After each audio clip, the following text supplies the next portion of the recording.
Hello and welcome back to the Dune Minute Podcast, your place to dive deep, minute by minute, into the cinematic adaptation of Frank Herbert's world of Dune. I am one of your hosts, Zach. And I'm John. And we are back. Happy Tuesday, everyone, or whatever day you're listening to this on. We have a lot to cover in this minute, John, so I'm going to suggest we skip any kind of Atlanta weather and or baseball. Any kind of pollen or baseball or fucking 1-8, baby. Let's go.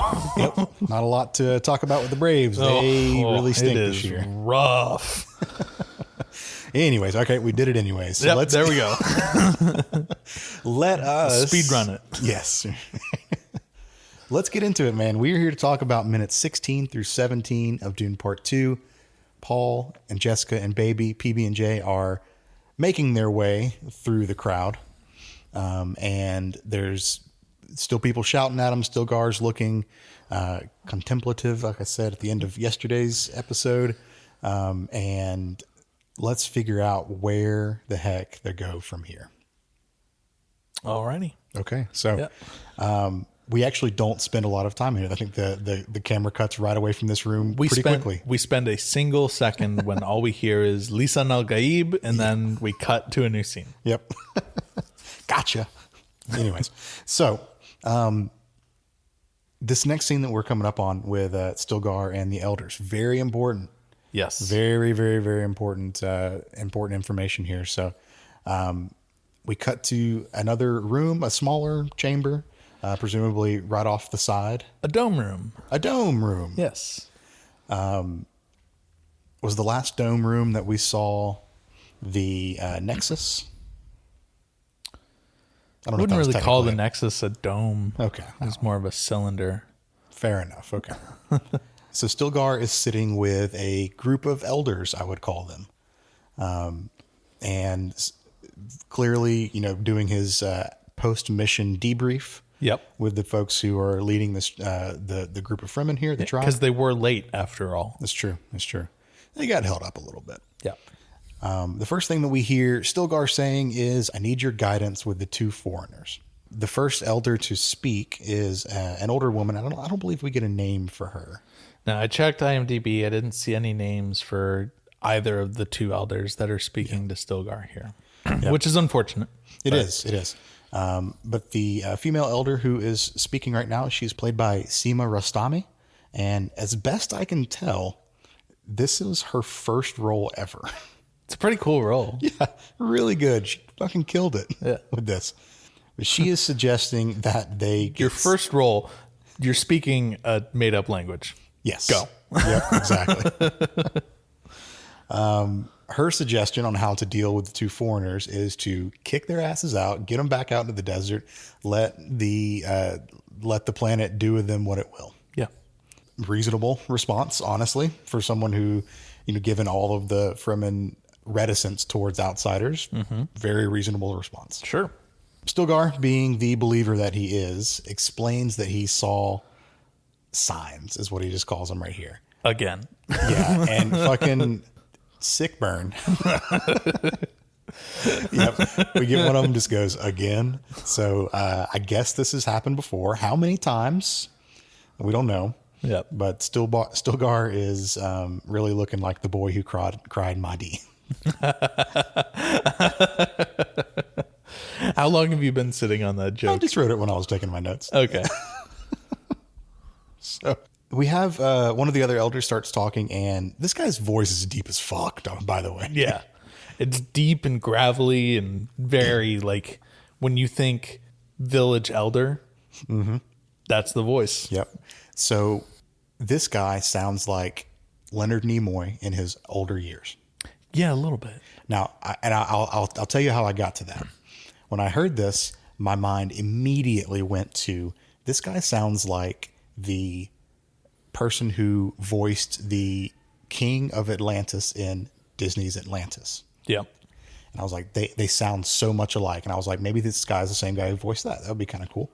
But then I went back, and that was Leonard Nimoy who voiced that guy, or voiced the king in Atlantis. And I was like, I didn't know that. That's really freaking cool. Well, there you go. Learn something new. Yep. This guy, whose name is Leon Herbert, which nice little Nice little tie back to Frank Herbert, I guess. It's Probably cool. not. No, probably not. But cool last name. Probably no relationship at all. I would, yeah, no relationship at all, I'm sure. But, whatever. In universe. Nope. He is a long time character actor. And his first IMDb listing was in Scanners. Holy shit. Yeah. Yep. All right. He's been around a little bit. He's been around for a long time. And all right, cool. Does a really good job here. What he says to Stilgar is, your faith is playing tricks on you. So really just accentuating the point that Stilgar has done this before. I feel like they have been in this exact conversation a number of times. The boy who cries muddy. Yeah, exactly. Yeah. To start, really illustrating what Stilgar is seeing, he starts explaining the signs. And why don't you run us through those signs? Well, real quick, the village elder, the man, says, Stilgar, your faith is playing tricks on you. And the woman immediately retorts with, Delizan al-Gaib has not shown his face yet. And then Stilgar's like, yeah, but he killed Jameis in a fair fight. Mm-hmm. He knows our language. He will quickly learn our ways. Which are all things that someone who has a little bit of Bene Gesserit training could easily do. Very easily. Could also just show up with his mom, too. Yeah, right. So I took this as, we talked a lot about in the last movie how the prophecies are vague enough where anyone who knows about them can, assimilate into this culture. But yeah, it just this conversation I think really proves the point that, or goes to prove the point that the Missionaria Protectiva is deeply embedded within their culture. Oh yeah, so much so that Stilgar then says, "I'm willing to lay my life down for him," which is quite a bit extreme. Yeah, well, yes, it is. It is extreme, but I'm willing to pledge my life for him. Yeah. I took this as kind of a complete 180 from everything that we've seen so far from Stilgar and Paul's interactions. So far, Stilgar has been very aloof, very, kept his distance. He's kept Paul at arm's length, but clearly underneath the surface, he's seeing these signs and drawing the connections to this Messiah figure. I think the big changing point is where we ended the last minute, where other Fremen began recognizing Paul as Lizan al-Gaib in front of Stilgar, without Stilgar saying, here he is, Lizan al-Gaib. Fair enough. Yeah. So like maybe that's what that super pensive moment at the end of yesterday's minute was all about, as that like internal switch in Stilgar's brain. Sure. Yeah. Heart and Soul doesn't say anything, so I'll buy that. Yeah, that makes sense. And I forget who says it. I believe it's the female elder. She goes, the desert will decide his fate. Yep. Or is this the... It's the woman. Because then the man is like, what about the woman? Yeah. Okay. Gotcha. And then a third older man speaks up and says, well, what about the woman? No, it's the character actor from Scanners. I thought there were three that had... No. Right. One of them just laughs. Yeah. Okay. That's it. That's right. Okay. Gotcha. Well, the person who laughs is either Joseph Charles or Vic Zander. I can't really decide who's who. All right. I don't think it is the other credited elder of Yvonne Campbell. So one of the two. So what about the woman? What about her? She is a Sayadina after all. Yep. In name, if not officially. Yep. I think there's a ceremony that has to go along with it to be officially done that, but Stilgar seems to have battlefield promoted her into the position.